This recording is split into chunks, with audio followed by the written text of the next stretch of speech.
Bonjour à tous. Tout d'abord, nous tenons à vous remercier pour le nombre de questions que vous nous avez envoyées. Grâce à vos questions, nous pouvons tourner la première vidéo questions-réponses. Pour cela, on va commencer par un certain nombre de questions dites impersonnelles, parce que nous avons reçu des questions qui tournaient autour d'un même sujet, et pour d'autres, nous les avons raccourcies parce qu'elles étaient trop longues. Et voilà, nous allons tout de suite démarrer avec la première question. Une question récurrente, pourtant traitée lors de notre dernière vidéo, nous a permis de réaliser que le sujet était trop complexe pour être traité rapidement comme nous l'avons fait. Nous allons donc demander à Serge de revenir sur ce sujet et de nous fournir plus de détails.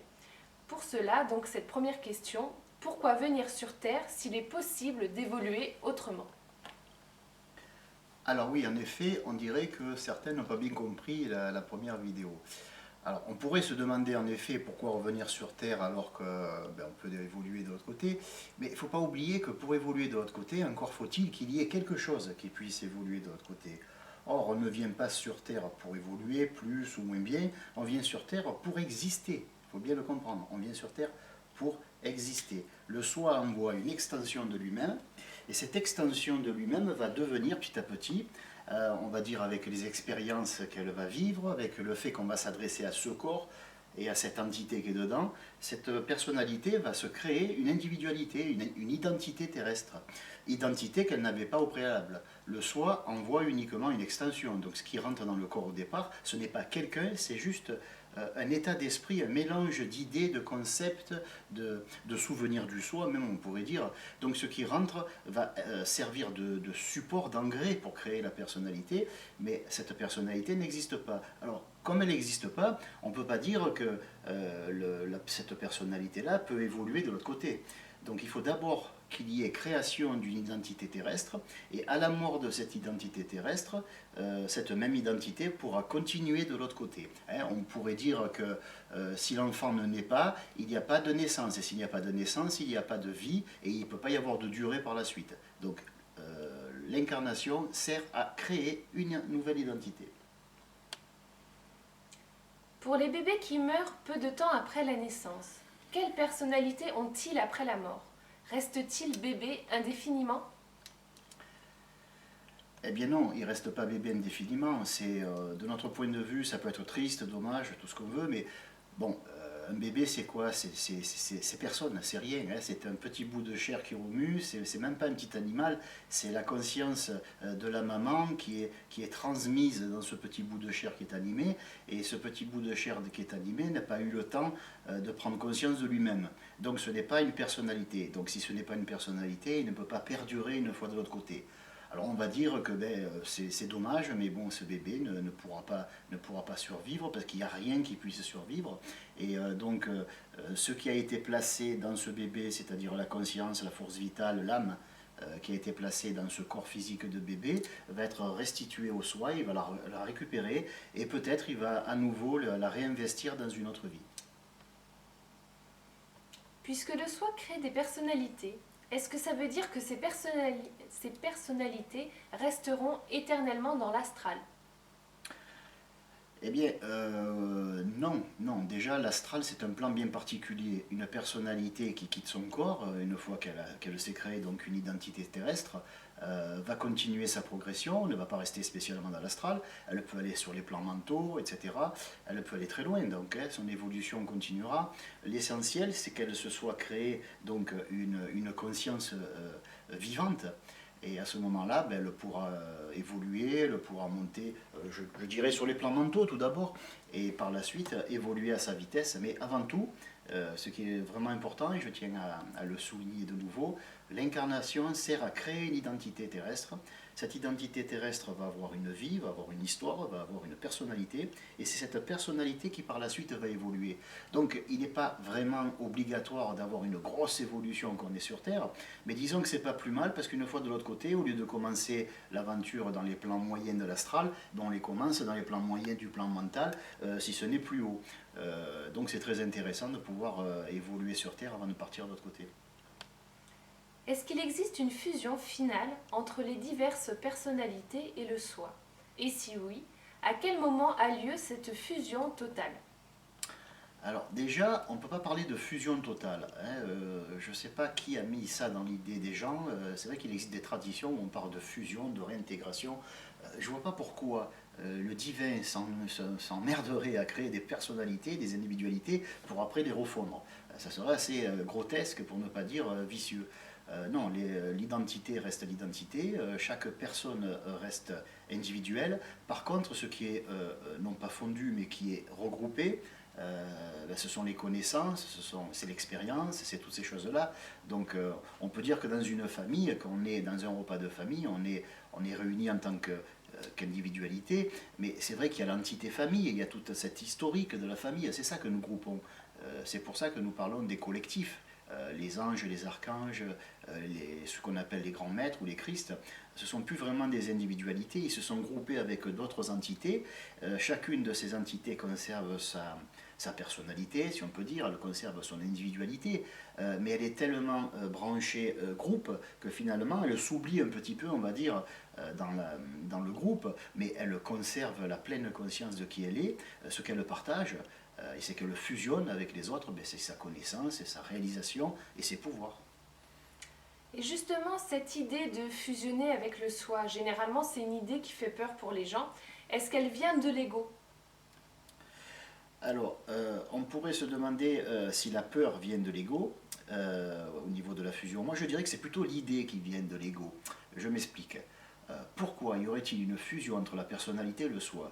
J'entends par fusion une fusion totale, c'est-à-dire que la personnalité qui s'est créée, donc on va dire une identité terrestre, à la fin, hop, fusionne avec son soi et on ne sait plus où est un, où est l'autre, donc voilà. Ça, ce serait de la mort, ça ne serait pas une fusion, ça serait une perte totale de notre identité. Encore une fois, ce n'est pas ça qui fusionne, même s'il y a fusion de tous les bénéfices qui ont été rassemblés sur Terre. Il va y avoir fusion de connaissances, fusion d'expériences, fusion de sentiments, donc l'entité soi va s'enrichir de tout ce que la personnalité aura appris, ressenti, etc. Mais la personnalité va rester elle-même. Donc cette peur, je dirais qu'elle vient de l'ego, qui a tellement peur de ne plus exister, qui transmet ça à la conscience, et la conscience individuelle se dit, oh là là, est-ce que je vais pouvoir continuer? Mais évidemment, elle a eu un commencement, cette conscience personnelle et individuelle, mais elle n'aura pas de fin. C'est d'ailleurs marqué dans la Bible, pour ceux qui ont un petit peu lu les versets de la Bible, on dit de Jésus qu'il a eu un commencement, mais qu'il n'aura pas de fin. Ça veut dire que la personnalité humaine, le Fils de l'homme, a un début, un commencement, elle naît sur terre, elle grandit, elle évolue, à force de s'entendre appeler par son prénom, à force de dire tu es ceci, tu es cela, elle arrive à prendre conscience d'elle-même et à créer une seconde conscience, on va dire. À partir de la conscience qui a été prêtée par le soi, il y a une conscience nouvelle qui apparaît, une conscience secondaire. La conscience du soi est restituée au soi et la conscience nouvelle, elle reste individuelle et elle reste pour l'éternité. Donc il n'y a pas à avoir peur. Ce que nous sommes maintenant, nous le serons de l'autre côté. Par contre, je dirais que la seule peur qu'il faudrait avoir, c'est que sommes-nous maintenant et qu'allons-nous être de l'autre côté? Si maintenant nous sommes des gros cochons, de l'autre côté nous serons des gros cochons. Si maintenant nous sommes des êtres illuminés et bons, ben de l'autre côté nous serons des êtres illuminés et bons. Si l'on reste tel que nous sommes à tout jamais, c'est-à-dire tel que nous étions au moment de notre mort, et qu'il n'y a pas de réincarnation, comment racheter nos éventuelles fautes? Ah oui, le fameux rachat des fautes. Ça, c'est une vision qui est typiquement judéo-chrétienne. La prémisse, c'est si j'ai commis des fautes, comment je pourrais les racheter si je meurs? Il va falloir que je les rachète de l'autre côté. Mais comment? Moi, j'ai envie de dire, mais quelles fautes? Des fautes par rapport à qui, à quoi? Il est certain que si on pense que tous ceux qui nous ont fait du mal, il va falloir qu'ils le payent, si on pense ça, il est certain qu'il va falloir qu'ils rachètent quelque chose. Mais si on pense du voisin qui n'a pas à payer parce que finalement c'était un être humain, il a commis des erreurs, bon ben voilà, on met le mouchoir par-dessus, c'est fini. Pourquoi pas s'appliquer cette tolérance à soi-même? L'être humain commet des erreurs, oui, mais ces erreurs sont les erreurs d'un humain, les erreurs d'une personne en recherche d'elle-même, les erreurs d'une personne qui va nécessairement commettre des erreurs, puisque justement elle va se construire, elle va se louper, elle va se casser la gueule, elle va se relever, elle va se retomber, elle va se lever à nouveau, et chaque fois, ben, et c'est pas gratuit tout ça, ça fait des bobos, ça fait des bleus, ça fait des douleurs, on va blesser des gens, ces gens vont nous blesser. En fin de compte, ben, tout ça, ça fait partie de l'aventure humaine, et je pense pas qu'il y ait quelque chose à compenser ou à payer. On n'a pas commis de faute, ou alors la seule faute qu'on a commise, c'est d'essayer d'être vivant. Que peut-on dire aux parents qui viennent de perdre leur bébé pour atténuer leur peine, si la conscience individuelle de leur enfant n'a pas survécu et s'ils ne peuvent même pas compter sur la joie de les retrouver à leur propre mort? Eh bien, c'est une question qui est difficile dans la mesure où on peut la prendre de plusieurs façons. Il n'y a pas une bonne réponse. Alors je vais en proposer quelques-unes. Déjà, dans un premier temps, que peut-on dire à une personne qui a perdu un être cher? Ben rien. Que pouvons-nous dire? On ne peut rien faire à ce niveau-là. Il ne faut pas croire qu'il y a le mot juste à trouver. Une personne qui souffre profondément, eh ben, elle souffre. On peut faire ce qu'on veut, on ne pourra pas atténuer cette souffrance. Je pense que c'est l'ego qui a besoin de se faire croire que l'on peut porter secours aux autres. Bien sûr, on peut être une épaule, on peut être là, présent, on peut apporter de l'aide si on nous la demande, mais de là à dire que peut-on dire, que peut-on faire? Ben rien. Que pourront faire les autres lorsque nous serons en souffrance et que notre souffrance nous aveuglera, nous rendra sourds et nous rendra inaccessibles à la sympathie des autres? On ne peut rien faire dans ce cas-là. Mais par contre, sachant que ce bébé n'a pas eu le temps de se créer une conscience, donc on peut dire que ce qui est mort, c'est un bout de chair. Ils n'ont pas la conscience du bébé. Donc quelque part, ces parents pourront, s'ils le veulent vraiment, retrouver la conscience de leur très très jeune enfant. De l'autre côté, lorsqu'ils partiront, ils pourront rencontrer cette partie du soi qui a été isolée, qui a été, on va dire, mémorisée par la conscience universelle, et ils pourront, en effet, s'ils en ont besoin, s'ils le veulent, parler à, non pas leur bébé, mais parler à la conscience qui était celle qui a été intégrée à ce petit bout de chair qu'on appelle un bébé. Et là, ils pourront bien sûr discuter, savoir ce qui s'est passé. Bon, est-ce que ça va les consoler? J'en sais rien, je n'ai pas la prétention de le présenter comme ça. Mais au moins, ils pourront peut-être comprendre ce qui s'est passé. Parce que c'est vrai, on a tendance à dire, j'ai eu un enfant, je l'ai perdu. Bon, il ne faut pas oublier que c'est un enfant qui est né. Alors, si nous avons un enfant qui est à moi, c'est ma chose, c'est ma propriété, donc bien sûr, je peux souffrir lorsque je le perds, parce qu'on m'enlève quelque chose à moi. Et ça, je ne vois pas comment on pourra le compenser. Mais si je me dis, il y a eu un enfant qui a essayé de naître, il y a eu un soi qui a essayé de s'incarner, ça n'a pas marché. Bon, ben voilà, je n'y suis pour rien, je le regrette, je m'y étais attaché. Bon, ben je vais essayer de travailler sur cet attachement. Parce que je ne peux rien faire par rapport à ce bébé, parce que ce bébé ne m'appartenait pas. La seule chose qui m'appartient, c'est ma souffrance. Et il va falloir que je travaille avec et que je fasse avec. Encore une question sur justement les bébés. Les personnalités d'un bébé mort-né ou qui décède par la suite, sont-elles refondues dans le soi au moment de la mort? Ben, j'aurais presque envie de dire que ce qui meurt, encore une fois, c'est un bout de chair. Qu'est-ce qui est terrible dans la mort? Nous avons une conscience, nous nous sommes attachés à nous-mêmes, il faut dire les choses comme elles sont. Plus on vit longtemps, et moins on a envie de mourir, c'est tout à fait évident. Donc c'est beaucoup plus terrible de perdre la vie à 20 ans que de perdre la vie à 10 ou que de perdre la vie à 1 an. Un bébé, quand vraiment, je parle vraiment des bébés, ceux qui viennent de naître, qui ont un mois, de 1 à 6 mois, on va dire, hein. Les bébés, ils n'ont pas vraiment conscience d'exister en tant qu'eux-mêmes. Ils ont la conscience qu'aurait un petit chaton ou un petit chien. Hein. C'est pas pour comparer, c'est pas pour choquer les gens, mais il faut bien dire les choses comme elles sont. Un bébé, c'est comme un petit animal, il n'a pas une très haute conscience de lui-même. Donc, comme il n'a pas une très haute conscience de lui-même, il ne souffrira pas, psychologiquement parlant, lorsqu'il va mourir. En fait, il ne se verra pas mourir parce qu'il n'y a personne pour se voir mourir. Il n'y a pas encore une qualité de conscience, il n'y a pas encore une personnalité qui peut dire « Oh là là, voilà, j'étais vivant, je vais mourir, quelle perte ». Non, ça ne peut pas arriver. Il faudrait vraiment que l'enfant ait au moins entre 7 et 10 ans. Bon là, à la limite, oui, c'est dramatique, mais bon, voilà, ce sont des choses qui arrivent et on n'y peut rien dans l'instant présent. Donc comme on n'y peut rien, on ne peut que se rassurer, se consoler mutuellement, et il n'y a pas de technique propre pour faire face à la douleur de la perte d'un être cher. Mais si je puis dire, on pourrait se rassurer en se disant que les bébés ne se voient pas mourir, les bébés ne sont pas conscients d'exister, donc ils ne sont pas conscients de perdre une existence qu'ils ne possèdent pas encore. Eh oui, c'est vrai. Nous n'avons pas tous le même degré d'évolution. Si à notre mort, nous ne pouvons pas nous réincarner, comment poursuivre notre évolution? Ben, c'est vrai que là aussi on part d'une prémisse, comme si l'évolution était uniquement liée à l'incarnation sur Terre. Il faut déjà savoir qu'il y a l'incarnation terrestre, mais il y a plusieurs formes d'incarnation. Normalement, d'un point de vue technique, l'incarnation part du plan terrestre jusqu'au plan causal inclus.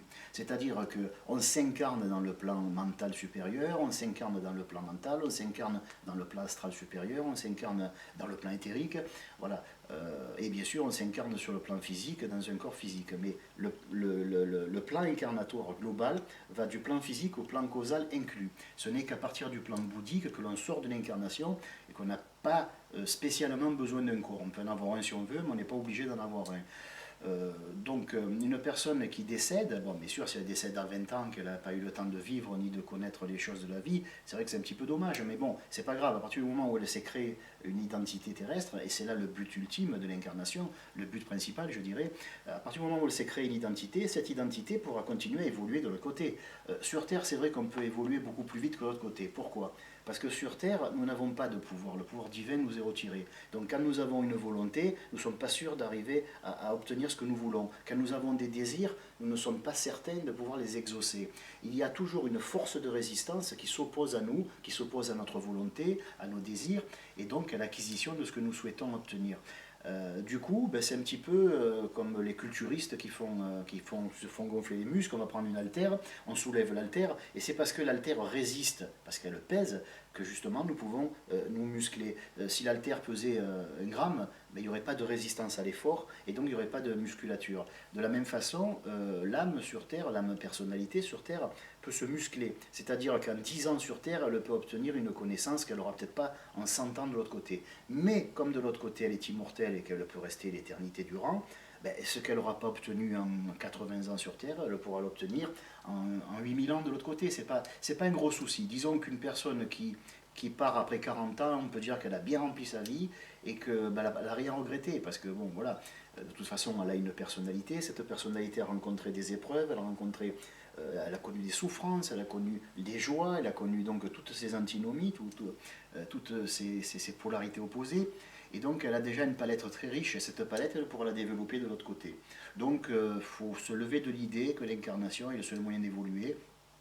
L'incarnation humaine est un des moyens pour évoluer, et c'est, on va dire, un moyen grossier qui nous permet d'établir des bases de notre personnalité, bases qui seront rapidement dépassées et qui nous permettront de l'autre côté d'aller plus loin au niveau de la spiritualité. Sur Terre, on vient pour le social, de l'autre côté, on vient pour l'esprit.